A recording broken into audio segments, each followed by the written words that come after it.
এই যে বিমান দুর্ঘটনায় যত ছোট ছোট শিশুরা মারা গেছে, শিশু মানুষে কিন্তু চিৎকার করে হাহাকার করে কাঁদছে।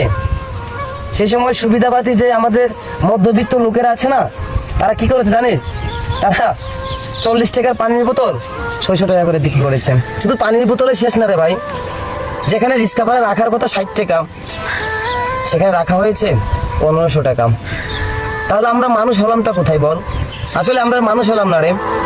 এত বড় দুর্ঘটনার সময় চারদিকে মানুষ হাহাকার করছে, কে কাকে বাঁচাবে, কে কি করবে সেই নিয়ে সবসময় ব্যস্ত।